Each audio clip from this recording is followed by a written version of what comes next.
Oui, là-bas, c'est un vrai père. Tu vois ça?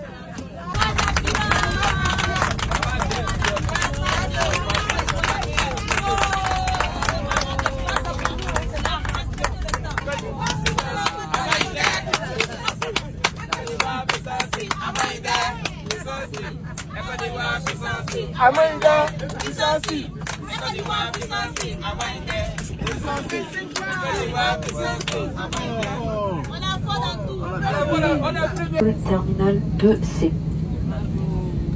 Il est actuellement 23h et 24 minutes en heure locale.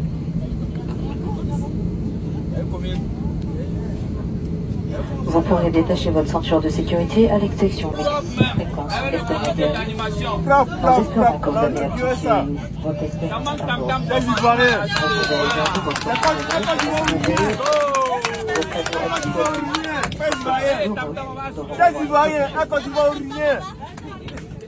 Pour nous, notre plus beau voyage. Au revoir. Voici le mastodonte, avec son envergure de 64 mètres. L'Airbus A330 Neo de la compagnie Air Côte d'Ivoire s'apprête à percer le ciel. Premier vol commercial, direction Paris, et déjà les petites mains actives au sol. Contrôle technique, acheminement de bagages en soute, mais aussi approvisionnement en carburant. Avant ce vol, le commandant de bord s'assure des derniers réglages. Étudier la documentation technique de l'avion, la météo, des informations particulières sur le trajet. Et à partir de là, on fait un calcul du carburant requis pour le vol. Et ensuite, on rejoint donc l'équipage commercial pour pouvoir faire un briefing commun qui nous permettra de nous mettre au même niveau d'information avant de débuter la mission. Et nous emportons 40 tonnes de carburant. Dans la salle d'embarquement, les passagers commencent à venir. Pour sa première expérience en vol, Natacha a choisi la compagnie nationale. Bizarrement, je suis pas stressée parce que ça vient de chez moi en fait. Donc du coup, je suis rassurée. Quand on dit l'ivoirien, d'abord c'est l'accueil. Et je sais que dans l'avion, l'accueil sera au top. Le top départ est donné, place à l'embarquement, puis au décollage. À peine 40 minutes de vol, l'A330 900 Neo est déjà à 11 000 mètres d'altitude, avec une vitesse au sol de plus de 900 km/h. Le nouvel Airbus offre 4 compartiments, de la première classe à la classe économique, en passant par la classe affaires et premium. Si ce géant des airs est réputé pour ses cabines spacieuses, les responsables de la compagnie souhaitent qu'il le soit également pour son service. Des hôtesses et stewards super fins, de l'accueil jusqu'en cuisine. Nous avons le gratin dauphinois qui est accompagné de poisson. Là, nous avons du bœuf accompagné de pommes de terre cuites à la vapeur. Et là, nous avons, c'est un peu la spécialité, c'est le plat végétarien. Après 6h15, le Neo 900 foule la terre parisienne sous l'émerveillement des passagers. Grand moment de fierté, non seulement pour les Ivoiriens, mais aussi pour tous les Africains. La connectivité, c'est un enjeu stratégique. Les hôtesses qui sont aux petits soins, le confort, la nourriture. Le vol est magnifique, l'avion est magnifique, l'équipage est magnifique. Vive la Côte d'Ivoire. 6 vols prévus par semaine. Avec sa flotte de 12 avions, c'est 7,5 millions de passagers transportés et plus de 1000 milliards de chiffres d'affaires. Air Côte d'Ivoire se positionne comme leader dans la sous-région. Salut la famille, j'espère que vous allez bien. Mes frères camerounais là, venez féliciter les Ivoiriens. Ne soyez pas jaloux. Félicitez les Ivoiriens. Alors voilà le nouveau Airbus que récemment les Ivoiriens ont acheté, qui vient d'effectuer son premier voyage à Abidjan-Paris. Je suis tellement content, je suis tellement fier de ce que les Ivoiriens sont en train d'abattre aujourd'hui. Je sais pas. Normalement, je devais être un peu jaloux, comme mes autres frères camerounais là, dit que ouais, pourquoi nous aussi, machin truc. Mais je sais pas. Je suis content. J'ai comme l'impression qu'en fait, c'est mon propre pays où je suis né qui est en train de réussir. Je sais pas pourquoi, excusez-moi. Mais à part le fait même que j'aime la Côte d'Ivoire, je ne sais pas pourquoi, quand quelque chose de positif, de bien se passe en Côte d'Ivoire, ça me fait toujours, je sais pas, j'ai une certaine satisfaction, j'ai un certain plaisir.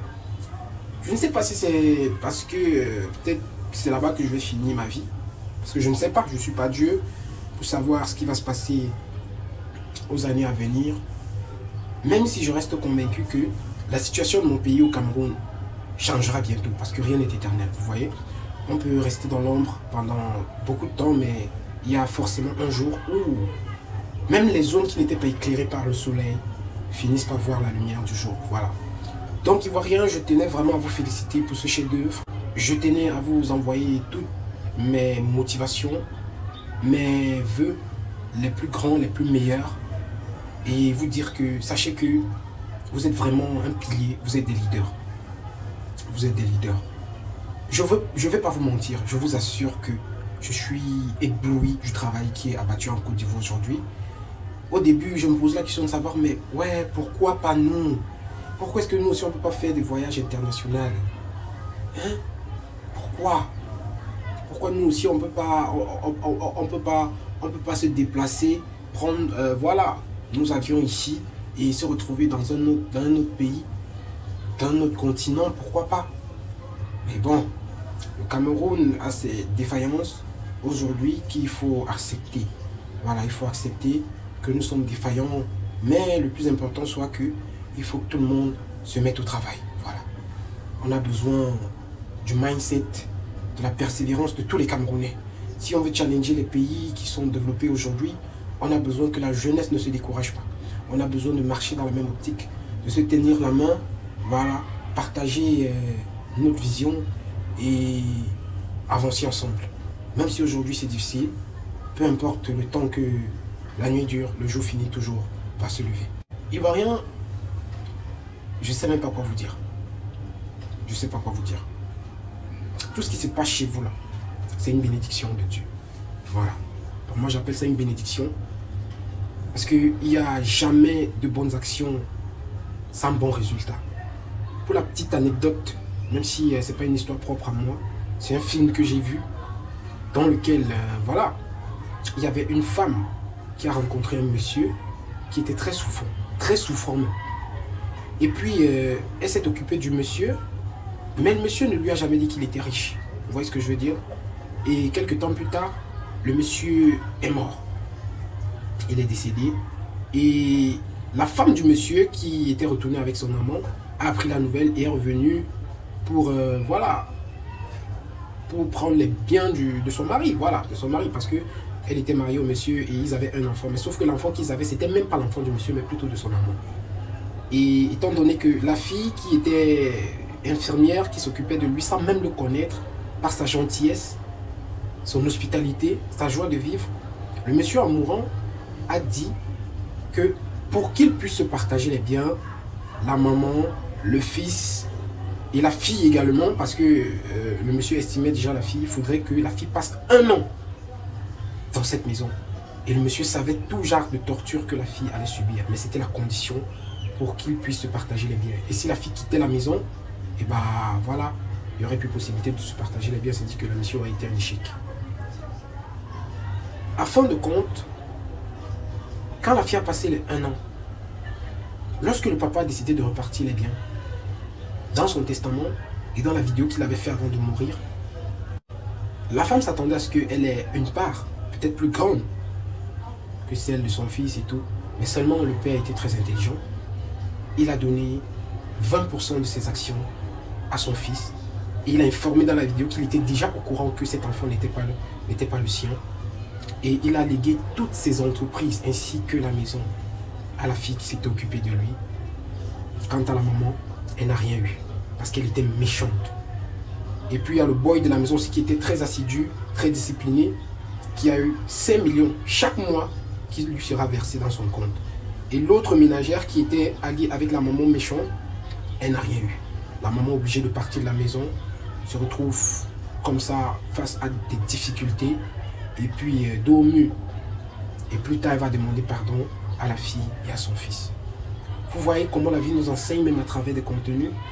Parfois, le fait d'être hospitalier, le fait d'être gentil, le fait d'être sympa, accueillant, serviable, je vous assure, peu importe le temps que ça dure, ça finit par payer. Et c'est ça que les Ivoiriens ont très bien compris.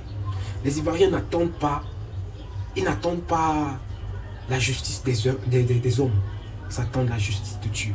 Et quand tu crains Dieu, je vous assure, rien n'est impossible pour toi dans ta vie. Tout ce qui se passe en Côte d'Ivoire aujourd'hui, c'est une bénédiction. Les Ivoiriens ne reçoivent que des bénédictions.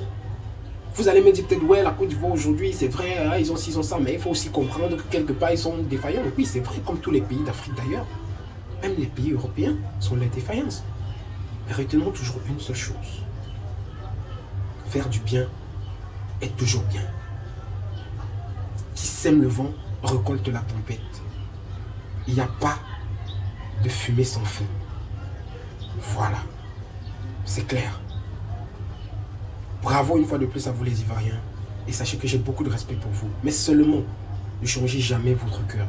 Peu importe la méchanceté que les hommes peuvent porter à votre égard. Restez toujours égal à vous-même. Voilà. On est ensemble. Je vous aime fort. Et que Dieu vous bénisse. Ciao, ciao. Monsieur Buzz.